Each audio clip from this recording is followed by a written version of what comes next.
Polícia descobre esquema que extorquia garotas de programa. As jovens eram aliciadas com promessas de uma vida boa, luxuosa, mas quando chegavam no local eram exploradas sexualmente em boates.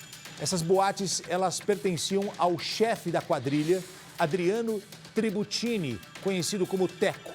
Ele foi preso e outros 3 suspeitos de envolvimento foram identificados.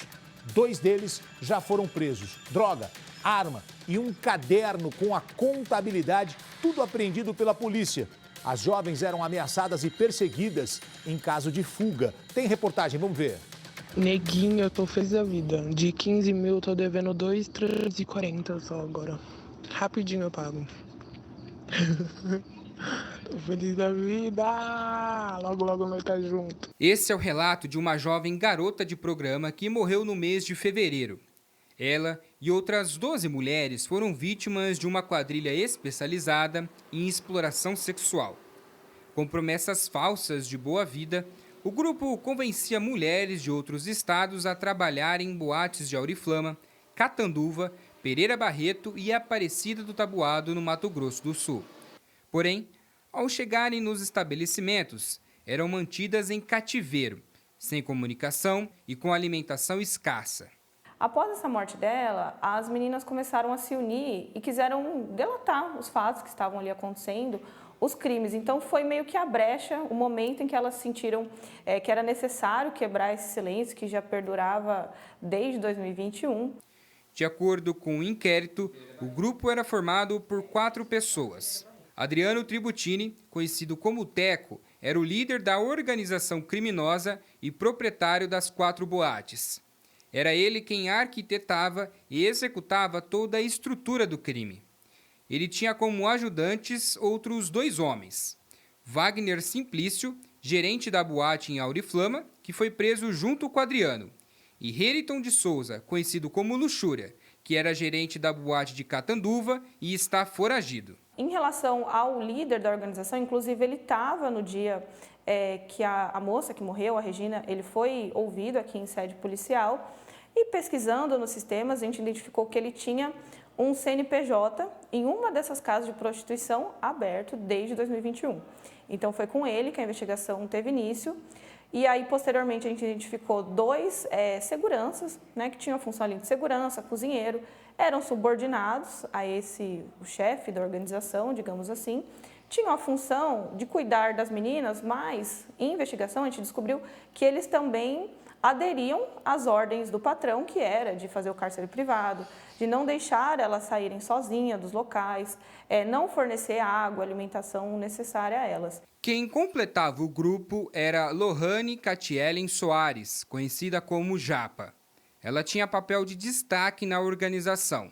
Além de companheira de Adriano, ela já havia atuado como garota de programa e passado pelo mesmo tipo de tratamento. Lohane cumpre prisão domiciliar. Mantinha um controle das meninas, às vezes, muito mais acentuado do que o próprio líder, porque ela tinha uma posição mais próxima das garotas e também a gente identificou que ela tinha, sim, o controle financeiro, até mesmo ela já tinha o controle financeiro do que acontecia ali. As garotas eram também induzidas a utilizar drogas. Segundo testemunhas, Teco se aproveitava da falta de conhecimento das vítimas. Em um dos casos, uma adolescente de 14 anos chegou a ter uma overdose.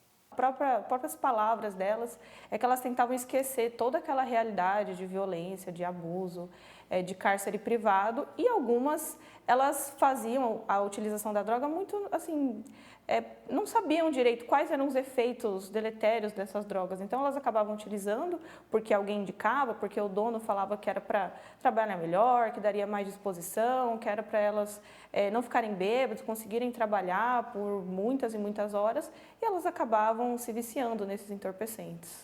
Aqui era uma das boates administradas pelo grupo, que fica em Auriflama. Quem olha agora percebe-se que é um lugar nada receptivo. Mas na época, quando o estabelecimento funcionava, Teco, chefe do grupo, fazia questão com que os clientes se sentissem bem e os tratava da melhor maneira.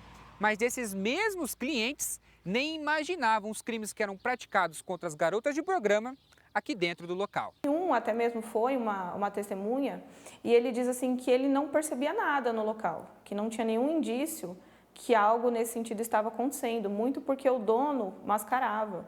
Era uma pessoa que era muito querida no ambiente. Durante uma operação realizada em março, a polícia conseguiu apreender diversos objetos, como uma arma, máquinas de cartão e um caderno onde era feita a contabilidade das dívidas das vítimas.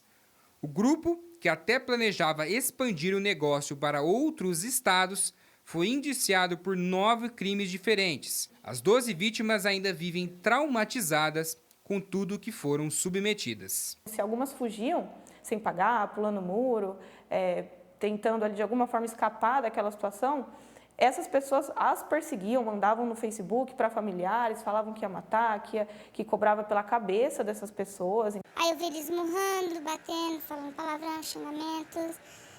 Aí eu inventei uma história, falei assim, eu preciso ir embora, tá acontecendo alguma coisa com a minha mãe. Deixei minhas roupas lá mais que depressa, vim com a roupa do corpo e vim embora. A minha vida em primeiro lugar. Bom, gente, eu tô acompanhando essa história, ótima reportagem aqui